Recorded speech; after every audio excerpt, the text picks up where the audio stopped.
Buenos días a todos y muchas gracias por venir. Hoy es el último seminario de este ciclo que organiza la Fundación Sistemas Genómicos. Es el segundo año. La verdad es que yo creo que todos estamos muy satisfechos de cómo se han desarrollado. Pero bueno, este año en este curso académico llegamos al final y tenemos la satisfacción de que esté con nosotros pues Lola Salas, que es una persona que yo creo que la conocéis muy bien en la Comunidad Valenciana. La doctora Salas estudió medicina aquí en Valencia y luego hizo el doctorado en Alicante en medicina preventiva y salud pública, y desde entonces pues prácticamente se incorporó ya a la Consejería de Sanidad y desde ahí ha estado desarrollando diferentes programas enfocados mucho en el ámbito de la genética. Inicialmente, hace poco me comentaba que había sido la impulsora del plan comunitario de diagnóstico prenatal aquí en la Comunidad de Valencia, y luego ya posteriormente se metió en el mundo del cáncer, donde actualmente es la jefa del plan oncológico dirige el plan oncológico de la Comunidad Valenciana. La verdad es que, aparte de la comunidad, es muy conocida en el resto del país por sus trabajos y sus contribuciones en el ámbito de la epidemiología también. Yo creo que incluso debemos tener algún trabajo conjunto por ahí, ¿no? Sí. Y bueno, ha participado en múltiples proyectos, ha participado en múltiples publicaciones, tanto nacionales como internacionales. Pero yo creo que lo que actualmente está haciendo, que es la coordinación del cáncer familiar aquí en la Comunidad de Valencia, pues es uno de sus mejores puntos a destacar, o los mejores puntos, porque realmente os puedo decir que hay pocos sitios, hay pocas comunidades en nuestro país que tengan un plan de cáncer familiar como el que está funcionando aquí en la comunidad. Te felicito por ello, porque todos sabemos lo complicado que es, y muchas gracias por estar con nosotros. Gracias. Bueno, pues muchas gracias a Javier Benítez y a Sistemas Genómicos, que me han invitado a participar en este seminario. Además, para hablar de un tema pues, que a mí me gusta mucho, la verdad, porque es uno de los temas en los que he tenido la oportunidad de trabajar en mi carrera profesional, y que yo creo que es un ejemplo de trabajo multidisciplinar, de coordinación, y un poco pues voy a intentar explicaros cómo lo hemos hecho e intentar que entendáis el valor que puede tener pues eso, el trabajar de una manera organizada, coordinada, con criterios homogéneos, evaluando, etcétera. Este es el trabajo de muchas personas, algunas estáis aquí con nosotros en este seminario, otras no han podido venir porque están en sus actividades asistenciales, pero bueno, un poco en nombre de los que hemos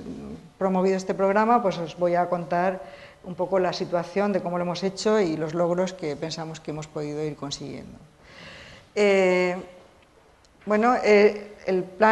programa de consejo genético en cáncer se enmarca dentro de una línea de trabajo, un objetivo que se planteó el Plan Oncológico de la Comunidad Valenciana. En la Comunidad Valenciana tenemos desde hace años lo que llamamos los planes oncológicos, en lo que nos fijamos los objetivos y las acciones que va a emprender la Consejería de Sanidad en todos sus departamentos, en todos sus ámbitos, en relación con el cáncer.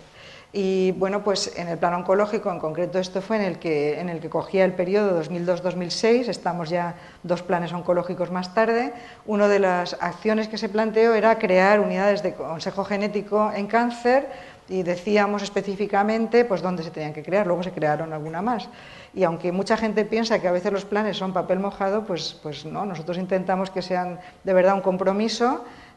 profesional de las acciones que se tienen que hacer, y esto pues a raíz de este compromiso que adquirió el plan oncológico, pues se desarrolló el programa de consejo genético en cáncer. Bueno, creo que aquí es un poco obvio qué es lo que se pretende, pero bueno, pues lo que se pretende es hacer estudios genéticos en personas en las que esté indicado y familias a través de estudios moleculares, estudios de ADN, etcétera, con la finalidad de poder dar un consejo genético a las familias para poder asesorarles sobre la prevención y sobre medidas que puedan tomar en su propia vida para impedir que se desarrolle el cáncer o diagnosticar una fase precoz e intentar evitar los efectos negativos que pueda tener el cáncer familiar. El cáncer familiar pues engloba aproximadamente un 15-20% de todos los cánceres, el 80% está claro que son cánceres esporádicos que se deben a factores ambientales y de otro tipo, y luego hay una agrupación familiar que encontramos en un 15 o 20%. No quiere decir que toda esa agrupación familiar se corresponda con cánceres hereditarios, pero que sí que existen unas condiciones parecidas en las familias que hacen que se produzca esta agrupación. Se estima que entre un 5 y un 10% serían los cánceres que de verdad tienen un componente hereditario, o sea, aquellos que se van a poder heredar de los padres a los hijos.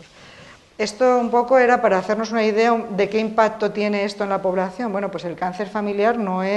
tiene una prevalencia altísima, ni tiene un impacto en número elevado, pero lo que sí que produce es una incertidumbre y una preocupación en las familias y en las personas que tienen alrededor este problema, y por lo tanto, pues bueno, nosotros hicimos una estimación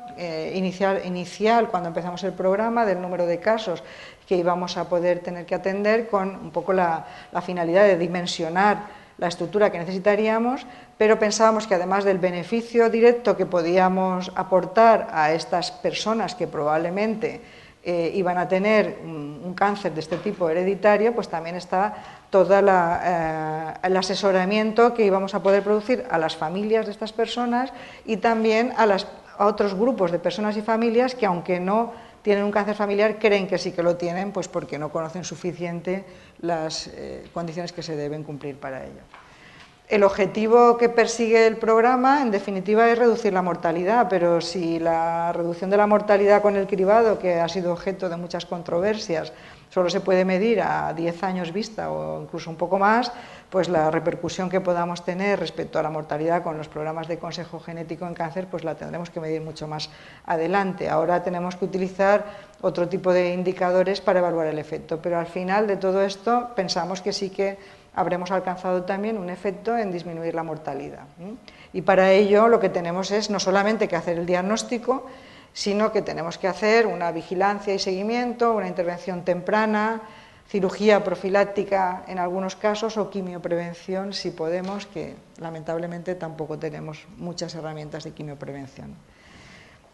Cuando nos planteamos también abordar este tema, pues analizamos un poco todas las circunstancias y todos los componentes que teníamos que considerar, y consideramos que si ya en cualquier intervención sanitaria, en intervenciones que además van a población en principio sana, hay que considerar los beneficios y los posibles perjuicios, pues en el caso del consejo genético en cáncer esto es todavía más relevante, o sea que hay una parte clara de beneficios, hay una parte de riesgos y luego también hay muchas limitaciones, porque creemos que conocemos solamente un poco la punta del iceberg de las enfermedades relacionadas con cáncer que pueden tener un componente genético hereditario, y todavía quedan muchas cosas por saber. Por lo tanto, tenemos limitaciones tanto de estudios que podamos hacer como también de las posibilidades de intervención. O sea que también tenemos a disposición más estudios moleculares o de ADN posibles respecto a las posibilidades que tenemos de intervención para poder influir en la salud de esas personas. El programa de consejo genético, un poco por tanto, se encuadra en el plan oncológico de la Comunidad Valenciana, por eso desde el servicio que yo encabezo es desde donde coordinamos este programa, y tiene como objetivo pues, reducir el riesgo de cáncer en aquellos síndromes hereditarios cuya determinación genética pueda influir en su manejo clínico. Luego os explicaré un poco también el procedimiento que seguimos. O sea, tenemos una cartera de servicios que vamos cambiando conforme pues los avances del conocimiento científico nos lo permiten, pero siempre que cumplan estas dos condiciones, o sea, que podamos tener una determinación genética con la cual podamos predecir y poder informar sobre el riesgo de padecer un determinado cáncer, porque se lo puede heredar, pero que también podamos influir en su manejo clínico y, por lo tanto, tener una repercusión en la mejora de la calidad de vida o en la disminución del riesgo de esas personas. Entonces, lo que pretendemos es proporcionar información a los individuos que están en riesgo y ayudarles a tomar decisiones, un poco respetando, por supuesto, la confidencialidad, que consideramos especialmente importante en este tema,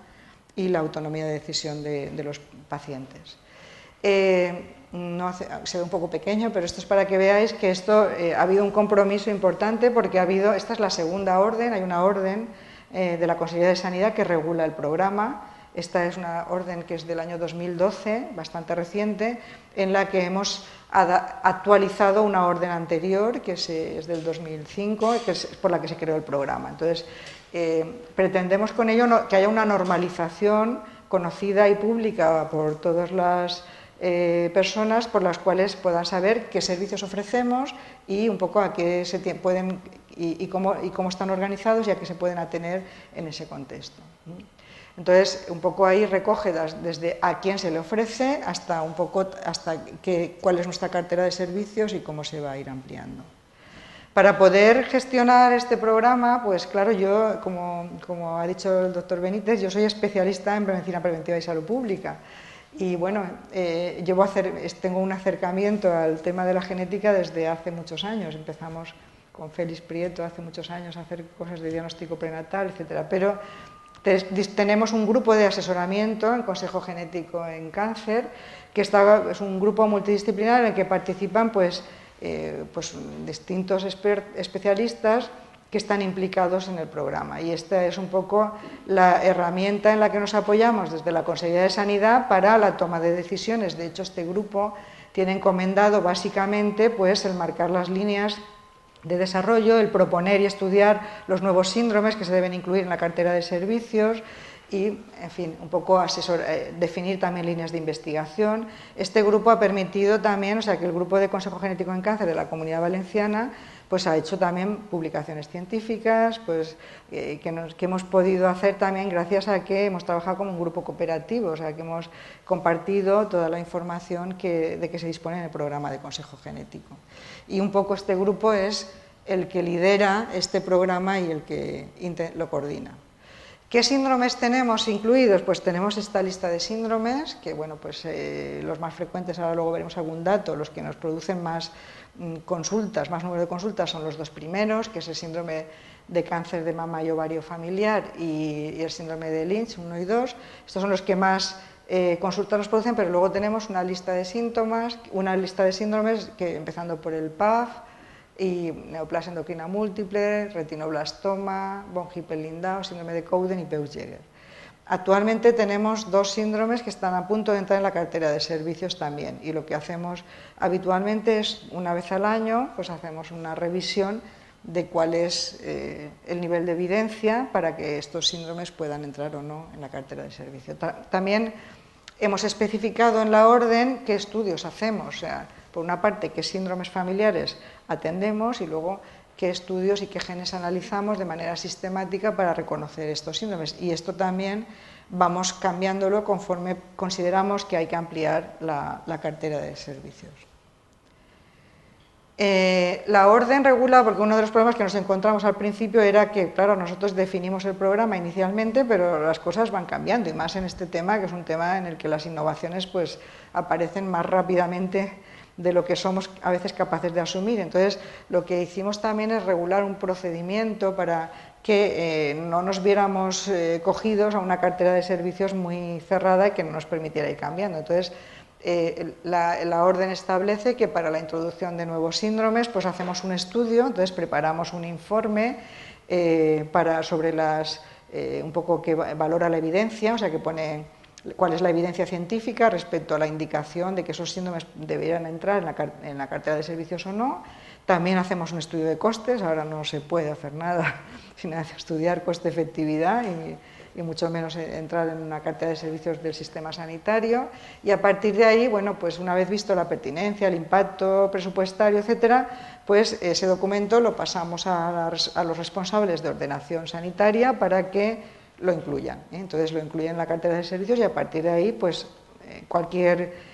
persona de nuestra comunidad podría acceder a los servicios que tenemos de consejo genético, estudio genético, etcétera, de estos síndromes. Actualmente tenemos nuestro núcleo de funcionamiento del programa es la unidad de consejo genético.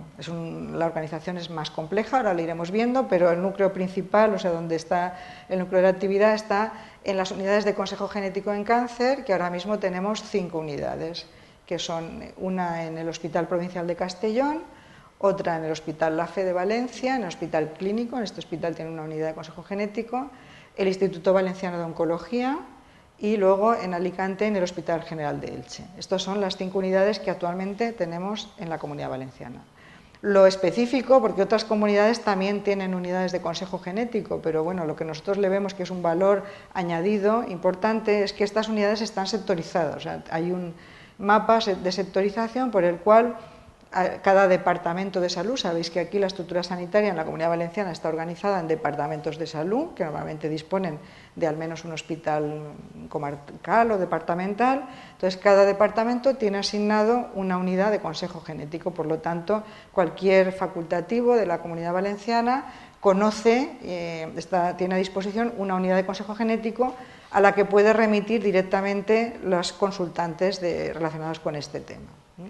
Salvo el IVO, que atiende solamente a las personas de su propio hospital, las otras 4 unidades tienen asignadas una sectorización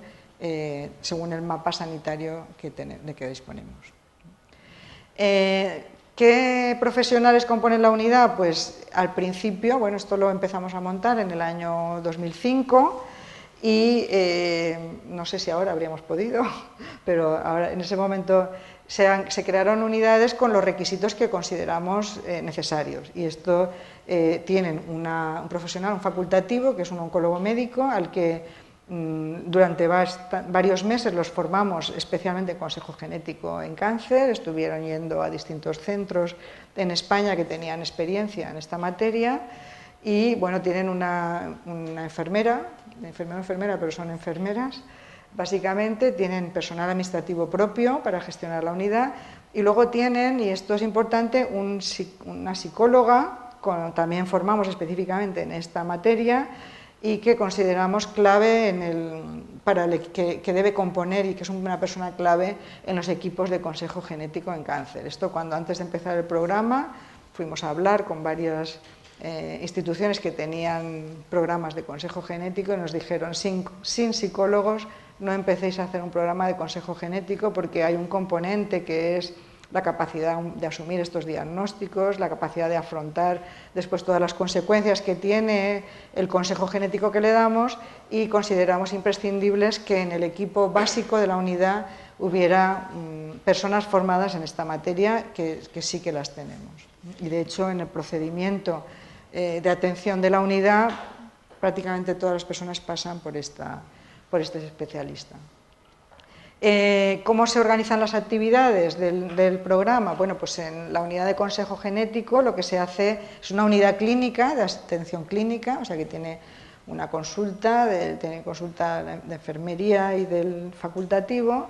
y las funciones principales que tienen pues es valorar el riesgo, porque las consultantes llegan derivados de atención primaria, de especializada, etcétera, mayoritariamente especializada, pero en parte también nosotros permitimos, o sea, damos la posibilidad de que vayan directamente desde el médico de atención primaria, y muchas veces las personas que llegan no cumplen los requisitos para tener que ir a una unidad de consejo genético, pero se les da la información y por eso se hace una valoración inicial del riesgo, un diagnóstico genético predictivo, apoyo psicológico, recomendaciones individuales, cuando ya se ha hecho el estudio de portadores o de mutaciones, las acciones preventivas, y luego un registro. Se lleva un registro de toda la información que luego os enseñaré un poquito, que tenemos, que eso yo creo que es otro valor importante, que disponemos de un sistema de información del programa que reúne toda la información de todo el proceso, de los estudios genéticos, etcétera. Y luego el otro pie fundamental, que tenemos aquí algunas personas que trabajan en esta parte, que son los laboratorios de referencia que tenemos para los estudios genéticos que se hacen en torno al programa. Entonces tenemos unos laboratorios que son donde mandamos los estudios, que son poquitos, ahora luego veremos cuáles son, y que hacen los estudios de los casos índices y de los familiares, y están muy relacionados con las unidades de consejo genético. De hecho, forman parte del grupo de consejo de asesoramiento en cáncer familiar, lo componen pues las personas que están en los laboratorios, en las unidades y algunas personas más. Por otra parte, el programa hemos intentado integrarlo dentro de nuestra estructura, de nuestra organización asistencial, y hemos definido que en la atención primaria lo que tienen encomendado es la identificación de casos según criterios para cada tumor, y hemos hecho unos materiales informativos para los profesionales de atención primaria para que inicialmente tengan alguna herramienta para ver si la indicación de estudio genético procede o no procede. Entonces tienen una cierta ya aproximación para la indicación o no de mandar a las personas a las unidades de consejo genético. Y luego, en el caso de que después de todo ese proceso pues, se considere que no hay un riesgo incrementado, pues esas personas vuelven al médico de atención primaria, y a partir de ahí pues, se les hace el seguimiento que proceda con su bajo riesgo. Y luego, en asistencia especializada, por una parte, pensamos que el papel que tiene muy importante es identificar los casos que cumplen criterios del tumor. Aquí pues, normalmente hay más sensibilidad, de hecho veréis luego los datos que sobre todo las consultantes nos llegan de la asistencia especializada. Y por otra parte, las personas, cuando ya identificamos el riesgo y lo que deciden es hacer un seguimiento de las posibles patologías que puedan ir asociadas a su síndrome, pues lo que tenemos es unos referentes en cada hospital ya a nivel departamental, que según el síndrome se le envían estas personas con alto riesgo para que hagan el seguimiento de una manera más accesible a los ciudadanos. Y todo eso también se recoge en cierta manera en el sistema de información que tenemos. En resumen, lo que tenemos es 5 unidades de consejo genético, 3 laboratorios de biología molecular y 1 de genética asociados al programa, y luego tenemos 5 servicios de anatomía patológica, porque hay una parte de los estudios, sobre todo en el síndrome de Lynch, que se deben hacer en los servicios de anatomía patológica, y que, bueno, pues no todos lo hacen estos estudios, sino que hemos seleccionado los servicios que con un nivel de calidad adecuado y pasan un sistema de acreditación, que tenemos un centro como de referencia para este tema, para que hagan técnicas lo más homogéneas y homologables posibles, ¿no? Luego están pues, todos los hospitales de la Comunidad Valenciana participan en el seguimiento. Como os he comentado, no hace falta pasar por un prerequisito, o sea que cualquier facultativo de la red asistencial puede enviar por la manera habitual de una hoja de interconsulta a estas personas a las unidades de consejo genético, eso sí, con la sectorización que está organizada en el programa. Un poco esta es la organización del programa. El núcleo está en la unidad de consejo genético, y a partir de que es a donde llegan los consultantes, y a partir de ahí pues o se devuelven a primaria o se mandan al laboratorio a hacer los estudios. Bueno, la toma de muestras por supuesto se hace en la unidad de consejo genético, pero bueno, se mandan los estudios al laboratorio, y a partir ya, cuando se termina el riesgo, se manda a la atención especializada. En el caso de los estudios genéticos, pues bueno, si son la mayoría de síndromes, pues es a través de una muestra de sangre y se hacen pruebas moleculares de sangre periférica y se envían, pues, en el caso de mama y ovario, estos se hacen en 2 laboratorios, que es el de la FE y el del IVO, y en el caso de los otros síndromes más raros se hacen en el laboratorio de genética de la FE, y luego el colorectal se hace básicamente en el Hospital de Elche, que tiene un laboratorio de biología molecular, pero previamente hacemos una determinación primero en tejido tumoral de inmunohistoquímica e inestabilidad de microsatélites. ¿Cómo organizamos todo esto? Pues tenemos un sistema de información que se llama Congenia, y que, bueno, pues lo que nos ha permitido este sistema de información lo hicimos también con la Comunidad de Madrid, pero creo que ellos no lo están utilizando, nosotros sí. Y este sistema pues fue patrocinado, tuvo un patrocinador, pero bueno, ahora mismo es propiedad de nuestra organización y lo que nos permite es, bueno, ahí no voy a entrar en detalle, os he puesto aquí esto que son para que veáis que permite un poco el recorrido de todo el proceso, o sea que nos registra los individuos que acuden a las unidades, registra las familias, o sea puedes mirar familias, individuos, si procede o no a estudios genéticos, se añaden datos clínicos. Las pruebas van al laboratorio, el laboratorio también está conectado al sistema, es un sistema de información que funciona vía web, o sea que quiere decir que los datos están centralizados en un servidor central, que en este caso está en el centro donde yo trabajo, que es el Centro Superior de Investigación en Salud Pública, pero todas las personas que participan en el programa pues tienen acceso con perfiles específicos a este sistema de información de todos los hospitales, pues incluso pues, el IVO también accede a este sistema, etc. Entonces todo esto se integra aquí y además eso nos permite también generar indicadores de la actividad que realizamos y tenemos también una base de datos que podemos asociar a las muestras que tenemos, las muestras tumorales o las muestras de sangre periférica y que va asociada también a información genética, ¿vale? O sea que digamos que esto nos permite, en mi opinión, tiene mucho potencial para lo que es la investigación en este campo, porque reúne toda la información conjunta de las familias y las personas que han pasado por este programa. Estas son un poco las funciones que hace, que es hace la gestión del programa, o sea que permite un poco pedir las pruebas, proceder al seguimiento, etc. Se hace la seguridad de la información, porque esto ya es un sistema, pues yo no soy informática, pero bueno, que tiene trazabilidad, se sabe quién ha accedido, quién no ha accedido, tiene sistemas de seguridad, se hacen copias de seguridad, etc. El acceso de los profesionales a través de perfiles específicos, la conexión con otros sistemas corporativos, porque ahora mismo estamos intentando pues, vincularlo con el sistema de información de biobancos, etc. La evaluación de los procesos y la conexión con otros sistemas, permitiría la conexión con otros sistemas de consejo genético en cáncer, si lo hubiera en otras comunidades, aunque pues, de momento pues, no. En este tema, a nivel del Estado, aún no nos hemos puesto de acuerdo exactamente en cómo hacerlo. Bueno, a raíz del programa de consejo genético nació también esta otra iniciativa, la red de biobancos de la Comunidad Valenciana, oncológicos de la Comunidad Valenciana. Y un poco nació como necesidad del programa de consejo genético. De hecho, la primera cosa que se movió fue la colección de hereditario. Y a partir de ahí ya pues se fue constituyendo la red de biobancos de la Comunidad Valenciana, que tenemos aquí a Jacobo, que es el coordinador también entre el público, y un poco pues la intención era que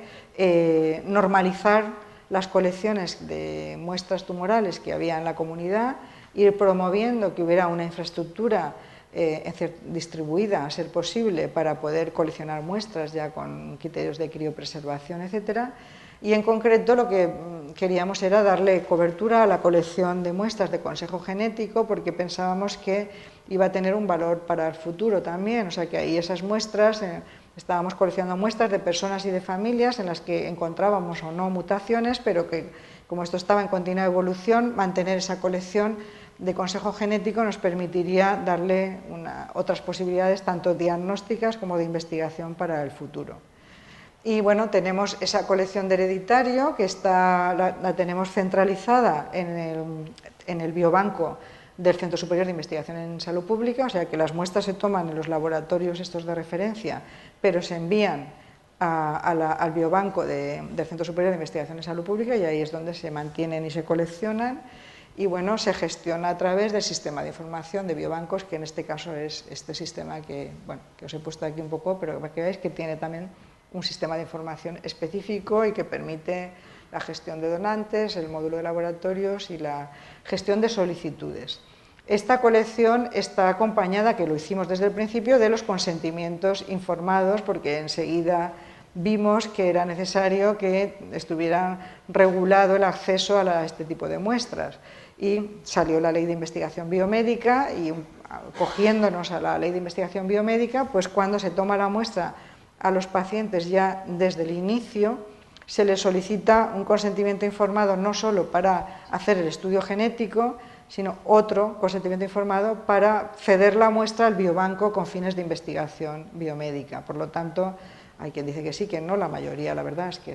dicen que sí. Entonces, esa colección que tiene el biobanco del CSIS, pues es una colección que está asociada a consentimientos informados y por lo tanto está disponible, lo digo aquí para que lo sepáis, y para la investigación biomédica, o sea que se pueden pedir, de hecho tenemos solicitudes, cada vez se va conociendo más y tenemos peticiones para ceder muestras y siempre que se cumplan los requisitos pues se puede acceder tanto a las muestras como a la información asociada a las muestras para poder hacer estudios de investigación que sean relevantes. Os voy a contar un poquito el proceso en la unidad, por encima, tampoco vamos a entrar muy en detalle, y para que un poco, pues porque es un poco el núcleo principal de trabajo del programa de consejo genético. Entonces, normalmente no es exactamente matemáticamente así, pero en principio está estructurado como en 3 fases, que pueden ser 3 visitas o 4 o 5, pero que consisten en, primero, las personas vienen derivadas con una hoja interconsulta, se les da una cita y ahí se hace una comprobación de los criterios de riesgo. Cada síndrome sabéis que lleva asociados unos criterios de riesgo de ese síndrome familiar y se comprueba si efectivamente los cumple o no. Si los cumple, pues el siguiente paso es elaborar el árbol familiar, que ya es un árbol familiar muy detallado, en el que se consideran todos los antecedentes y todas las posibilidades de riesgo que pueda haber en esa familia. Se construye el árbol y se le informa a esa persona sobre los objetivos e indicaciones del consejo genético si procede. Y se estima un poco, pues si ya no se puede hacer el estudio, se estima su riesgo y se le da consejo, y si no, pues se le manda el estudio genético.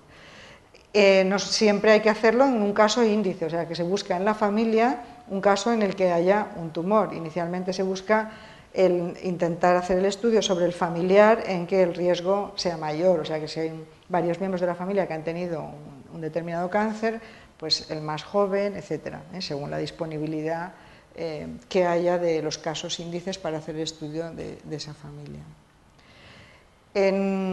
A partir un poco de este primer, digamos, cribado que se hace en la unidad de consejo genético, se clasifican en familias de bajo riesgo o de riesgo alto. Entonces, las de bajo riesgo, pues normalmente pues, se les llama se les informa sobre medidas de prevención, se les da un informe para quien lo ha remitido, el médico de familia, el especialista, etcétera, y se demanda seguimiento en primaria o en especializada según, porque claro, en bajo riesgo, solamente cuando el bajo riesgo es como la población general, es cuando se manda a primaria. Si el riesgo que se identifica es un poco incrementado, se le dan criterios de seguimiento un poquito más estrictos que para la población general. Y cuando la familia es de alto riesgo, pues bueno, corresponde a un síndrome hereditario identificado, pues entonces se le ofrece el estudio genético y si lo acepta, estos requisitos que hemos dicho, si también acepta mandar su muestra, se manda al banco de tumores, o al biobanco de consejo genético, a la colección de cáncer familiar, y a partir de ahí, si se hace el estudio genético, pues ya después se ven si el resultado son mutaciones o no. Y se comunican los resultados en la siguiente visita, que ya es la de comunicación de la información obtenida después del estudio genético.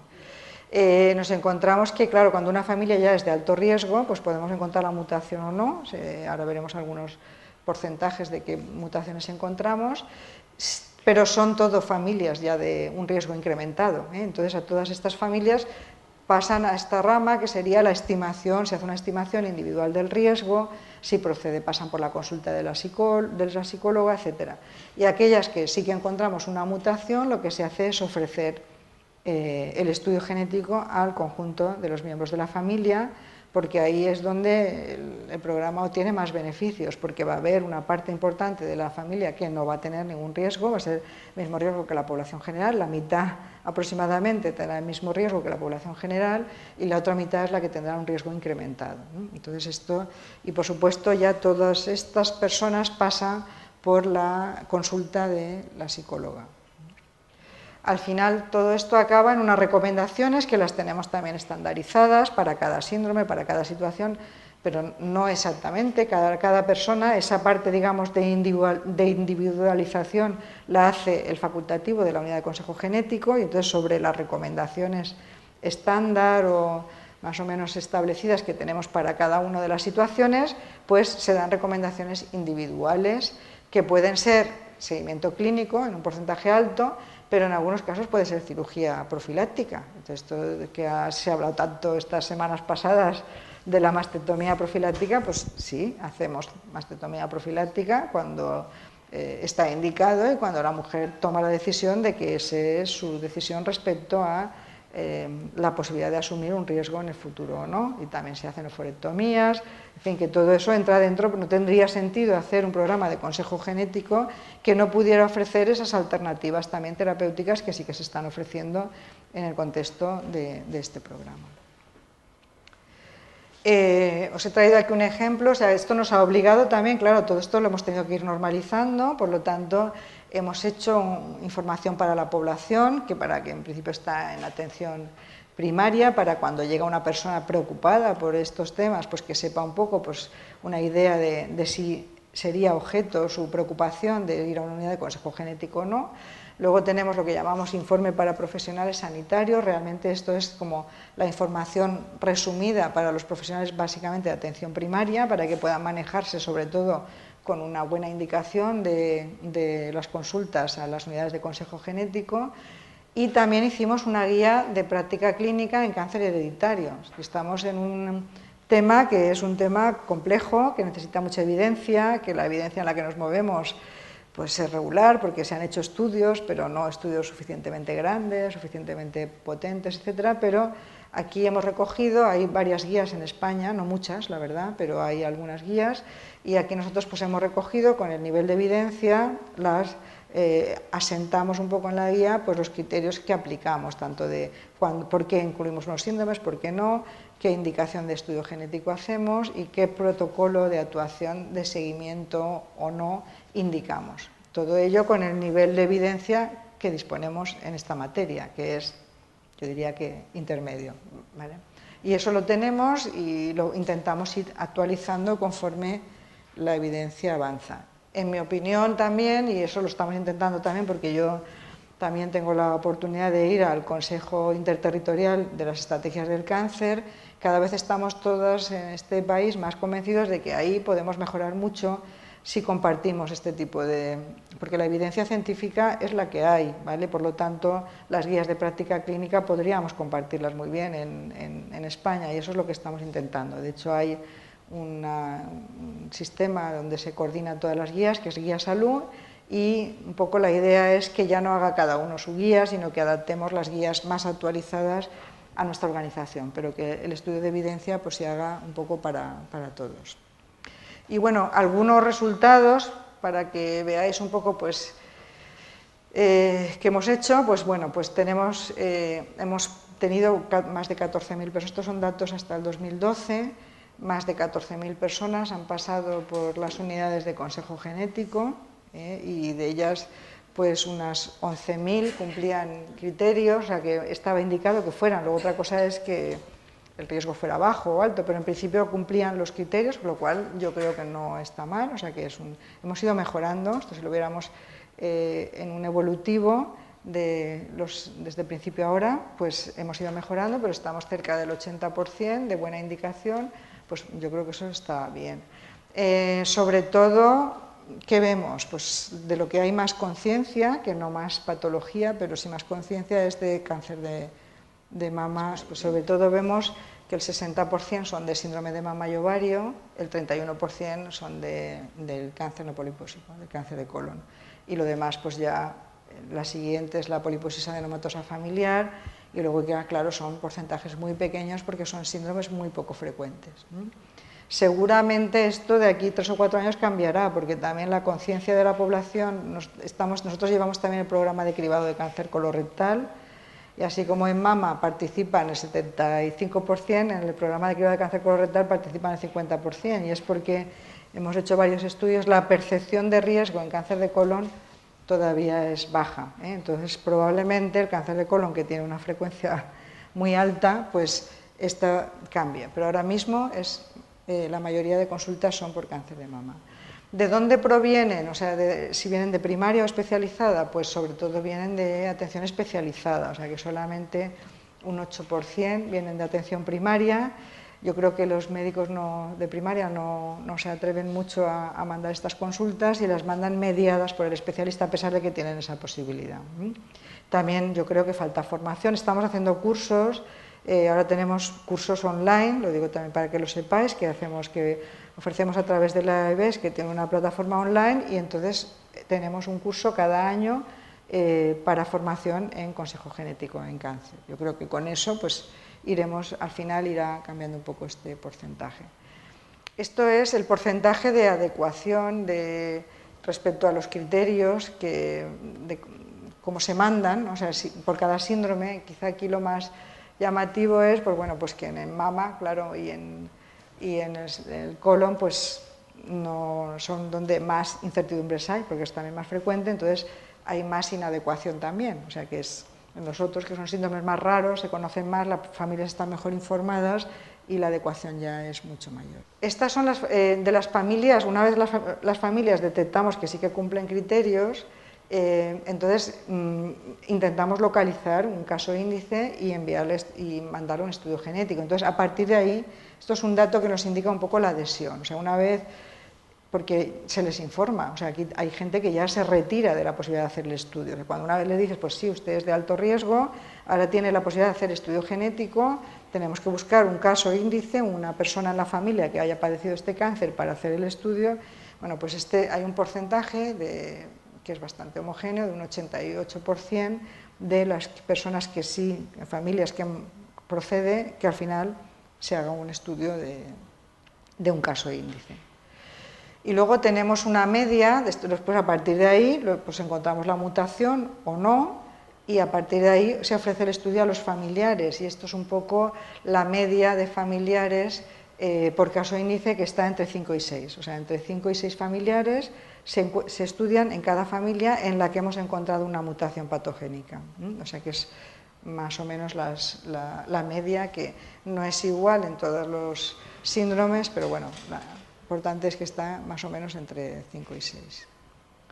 Hemos encontrado mutaciones en unas 800 familias aproximadamente, sobre todo, claro, pues síndrome de mama y ovario, el que más,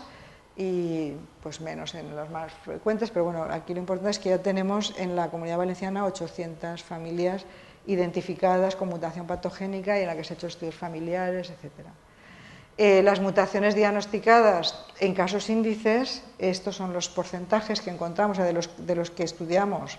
qué porcentaje nos sale mutación patogénica, pues que en mama y ovario es el 20%, que más o menos es lo que yo creo que está descrito en otros estudios parecidos, 34% en cáncer no polipósico de colon, el PAF 50%, en los demás ya mucho más, porque son síndromes que son mucho menos frecuentes. Y luego, pues en los familiares, pues nos movemos en torno al 50-60% de los porcentajes que encontramos después en los familiares que estudiamos, que ya pues aquí lo esperable sería 50%, pues bueno, nos sale entre el 50 y el 60%. Y un poco para terminar y dejaros hablar un poquito y que preguntéis si queréis algunas cosas, pues a ver, conclusiones. Yo aquí las conclusiones las he planteado en términos de qué ventajas tiene el tener un programa organizado de consejo genético, que yo creo que es un poco lo que aporta básicamente nuestra experiencia, ¿no? O sea, que el consejo genético pues se hace en algunos sitios y en muchos sitios se hace muy bien, pero yo creo que el hacerlo en el marco de un programa organizado tiene algunos valores añadidos que son relevantes. Y principalmente es pues, que, por una parte, en el marco de un programa organizado, pues permite diagnosticar en fase precoz una enfermedad, intentar evitar que se produzca, como otros, pero permite también tomar decisiones informadas a esas personas, etcétera, pero específicamente lo que garantiza el hacerlo de manera organizada es la accesibilidad, por una parte, y la equidad. O sea, que es una prestación muy compleja, que necesita un estricto control de calidad, que necesita muy buena coordinación, no se puede hacer cualquiera ni en cualquier sitio, ni mucho menos, y bueno, pues como son cosas tan especializadas a veces, pues no todo el mundo, si no acercas ese servicio a la población, pues hay personas que no llegan a conocerlo, no se pueden beneficiar de él. En este caso, al hacerlo de esta manera, yo creo que permite, como cuestión más importante, pues garantizar, o por lo menos, en principio, poder ofrecer una prestación accesible y con criterios de equidad para toda la población y no haya discriminación geográfica, ni clase social, ni género, ni otras discriminaciones que pueden haber un poco, o que nos pueden pasar a veces desapercibidas. Por otra parte, y no menos importante, yo creo que nos permite abordar proyectos de investigación en este ámbito con bastante solidez, porque tenemos toda la información recogida y tenemos más casos. O sea, el cáncer familiar no es un cáncer frecuente, por lo tanto aumenta el potencial de los proyectos que podamos abordar, y de hecho hay algunos FISES que se han concedido en torno a este programa, se han hecho publicaciones científicas, etcétera. Y yo creo que porque aumenta la potencia, no es lo mismo tener 20 familias que tener 800 familias, no es lo mismo tener un banco, una colección de hereditario asociada a la información, en fin, que yo creo que da un potencial que hemos empezado a poder aprovechar en la investigación biomédica, pero que está todavía muy abierto y por explorar, no solo para las personas que participan directamente en el programa, sino para los investigadores que estén interesados un poco en esta materia. Y luego, por otra parte, permite una coordinación entre los profesionales que trabajan. Este es un tema muy difícil, yo me lo he tenido que ir aprendiendo un poco y sé solo una parte del tema, pero es muy complejo, o sea que estamos hablando de muchos síndromes, de muchas técnicas. Entonces normalmente pues hay unos que saben mucho del síndrome de mama y ovario, y entonces el trabajar de esta manera organizada yo creo que permite que sobre todo a las unidades de consejo genético, que son las que están directamente enfrentándose con los ciudadanos, con los consultantes, pues apoyarse en la organización del programa para aumentar el potencial del conocimiento. O sea que permite, pues, por ejemplo, cuando tenemos que introducir nuevos síndromes, pues un par de personas del equipo se dedica a hacer la revisión de la evidencia, la pone en común con los compañeros. Tenemos también lo que llamamos un portal colaborativo, que es como un portal vía web en el que estamos todos los que trabajamos en el programa, y ahí pues y realmente es activo, o sea que ahí se ponen las dudas, los comentarios, los documentos, etcétera. Es una herramienta de trabajo cotidiana para el programa y yo creo que permite mejorar un poco el potencial de conocimiento en esta materia tan difícil. En definitiva, que yo creo que es mejor que trabajar de una manera organizada, coordinada, lo más homogénea posible, y yo creo que trabajando pues así podemos, yo creo que en esta línea de trabajo mejorar en el futuro, porque mejoraremos el conocimiento del tema y podremos ofrecer pues una atención equitativa a la población en esta materia que yo creo que cada vez les preocupa más. Y esto es un poco lo que quería comentaros. Por lo demás, muchas gracias y aquí estoy a vuestra disposición para preguntas o comentarios.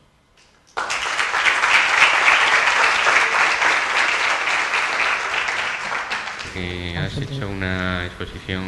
fantástica, muy clara, muy estructurada, y además te quiero dar la enhorabuena porque al principio decía que es de los pocos programas de cáncer familiar que funcionan, y la verdad es que has puesto un escenario fantástico. Enhorabuena, ¿verdad? Muchas gracias. Bueno, abrimos el turno cuestiones. También quería dar la enhorabuena por este programa. Aunque yo no trabajo directamente en cáncer, trabajo en enfermedades raras. Y tengo que decir que participé con muchos otros especialistas de aquí de Valencia, nombrado por la Consellería, en la elaboración de la estrategia de enfermedades raras. Y trabajamos en el grupo de diagnóstico precoz de enfermedades raras, la mayoría de origen genético, y entre los múltiples cosas, pues ejemplos de buenas prácticas. Pusimos el programa de cáncer familiar de Valencia, porque es un ejemplo de perfectamente los circuitos donde dirigir al paciente están muy bien, perfectamente diseñados, se sabe perfectamente dónde hay que enviarlo, y en ese aspecto pues me parece un programa ejemplar. Ojalá se pudiera extender al resto de enfermedades genéticas. Y en ese sentido yo simplemente quería señalar una cosa. Yo trabajo más en tema de genética clínica reproductiva Y sí que hay un aspecto más, lo que pasa que ahora con las limitaciones de presupuesto supongo que es difícil abordarlo. Y estamos detectando que hay bastante demanda, una cierta demanda de parejas en los cuales alguno de ellos está en riesgo de cáncer familiar ya perfectamente diagnosticado, que demandan diagnóstico genético preimplantacional. Claro, hacerse un diagnóstico prenatal, con lo que luego supone si se diagnostica en el feto la malformación, la mutación, plantearse aborto, pues no se lo plantea, pero sí el preimplantacional,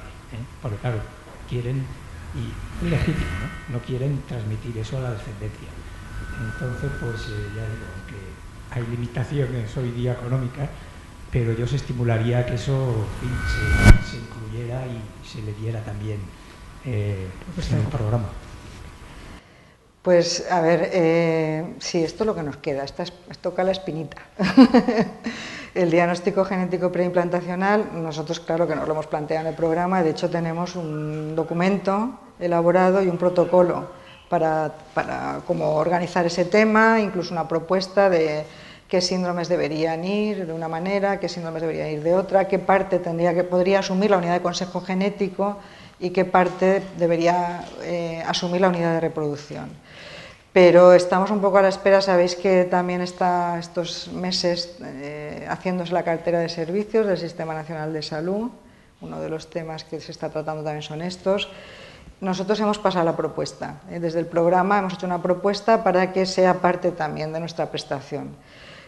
Ahora mismo se está resolviendo este tema cuando hay demanda, pero de una manera yo creo que un poco compleja, porque tienen que pedirse permiso a la Comisión de Ética,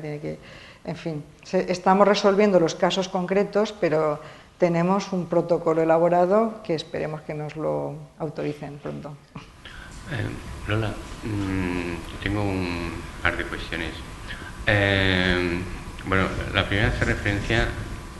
sabes que hay alrededor de 200 síndromes de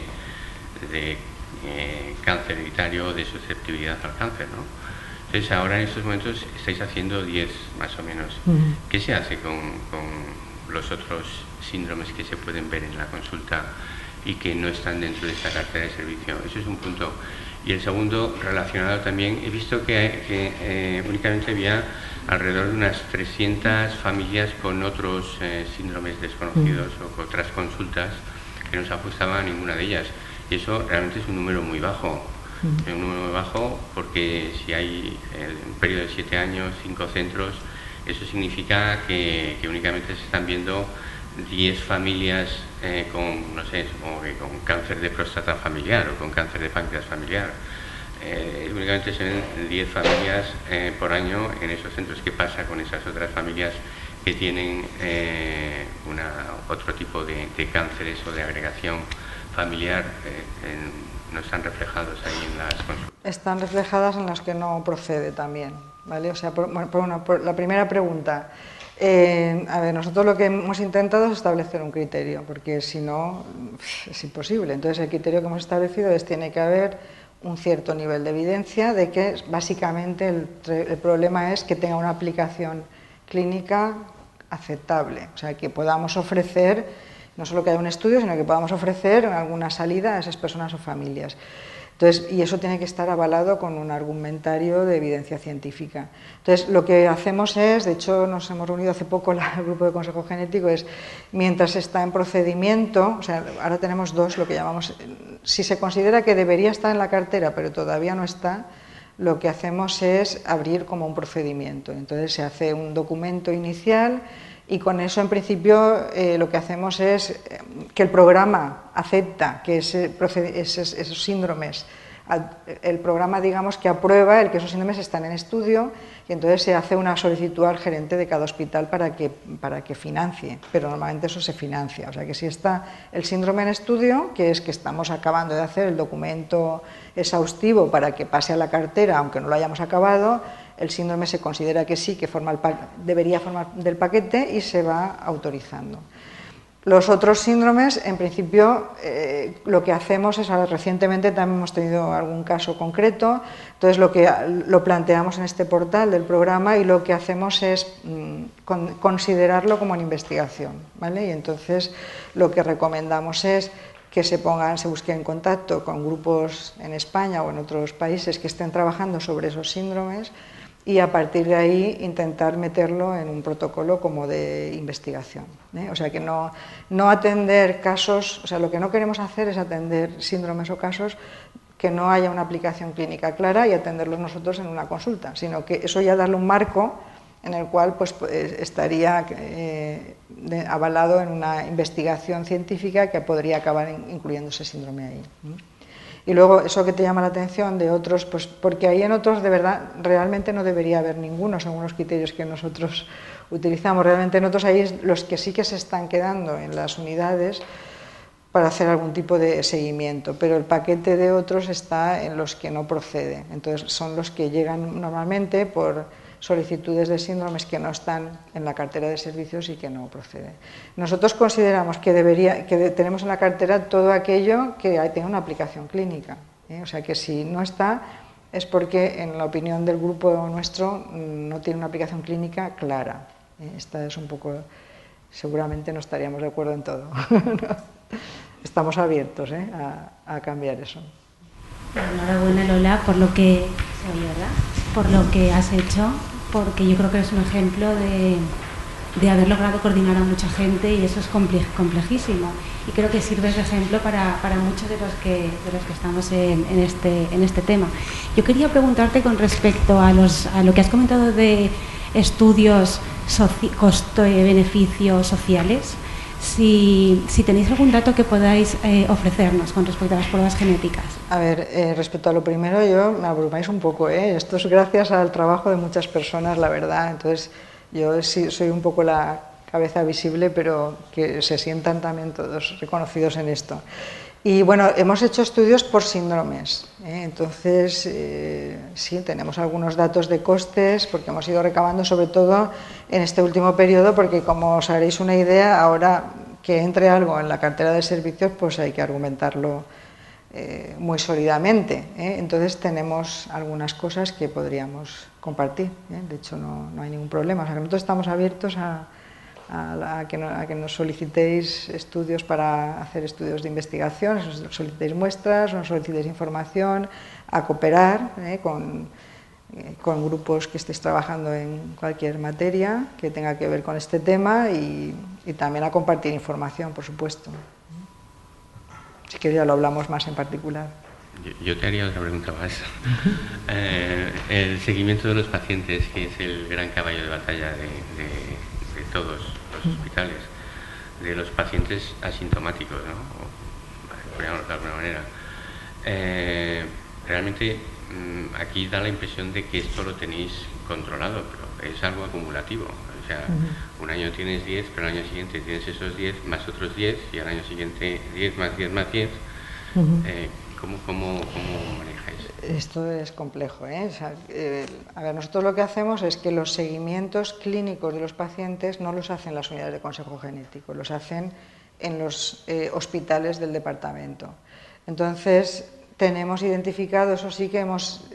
pedido que nos identifiquen para cada síndrome para no hacer, porque el seguimiento de estos síndromes, tú lo sabes muy bien, es complejo, no es que se haga una mamografía o que se haga, sino que normalmente es mamografía, exploración vaginal, más, en fin, resonancia en algunos, en fin, que es complejo. Por lo tanto, lo que sí que hemos pedido a cada hospital que nos den como un referente, que podría ser pues cirugía para cuando síndrome de mama, cuando depende, pero que haya un referente en cada hospital para cada uno de los síndromes, al menos para los más frecuentes, ¿vale? Entonces, esto nosotros cuando mandamos a la persona con sus indicaciones y recomendaciones, las mandamos a una persona concreta, a un profesional concreto de su hospital. Y luego la propia unidad de consejo genético lo que tiene, también tenemos un protocolo de lo que sería como criterios de cómo vamos a seguir el riesgo familiar, ¿vale? O sea, si actualizar nuestros datos de cómo están seguidas esas personas o familias, si realmente van a los seguimientos o no, si se han hecho las cirugías, si al final estará el acuerdo, y por otra parte si ha cambiado las circunstancias del riesgo familiar, porque han aparecido más cánceres, etcétera. Entonces tenemos un protocolo también elaborado para que según el nivel de riesgo, pues no es lo mismo el seguimiento de las familias con una mutación patógena o del caso índice que de los familiares. O sea, tenemos unos periodos establecidos y ese seguimiento lo hacen en parte por teléfono y en parte presencial. Y eso es como lo hemos organizado para tener, por una parte, la información, por otra parte, intentar garantizar que no se quede el tema en recomendaciones y ya está, sino que esas recomendaciones pues, se cumplan, hacer un incentivo al seguimiento de las recomendaciones, pero al mismo tiempo no bloquear nuestras propias unidades, porque, claro, esto es una cosa para siempre y esas personas se quedan en seguimiento durante mucho tiempo, se van acumulando cada persona nueva que llega. Entonces, en principio no tenemos, o sea, ahora mismo sí que tenemos un cierto desequilibrio entre las unidades, o sea, nosotros las dimensionamos e hicimos la sectorización considerando una previsión de consultas y ahora tenemos un poquito de desequilibrio, o sea, hay alguna unidad que tiene más carga de trabajo, pero en general no están bloqueadas, ¿eh? O sea que de hecho en los estudios que yo miré, aquí necesitábamos 3 unidades y tenemos 5, ¿eh? Y con las 5 yo creo que está bien, ¿eh? Siempre y cuando el seguimiento lo puedas garantizar en ese otro nivel de atención. Todo esto perfecto no es, ¿eh? Yo os cuento perfecto, luego es aceptable, bien, pero vamos, aceptablemente funciona bien esto.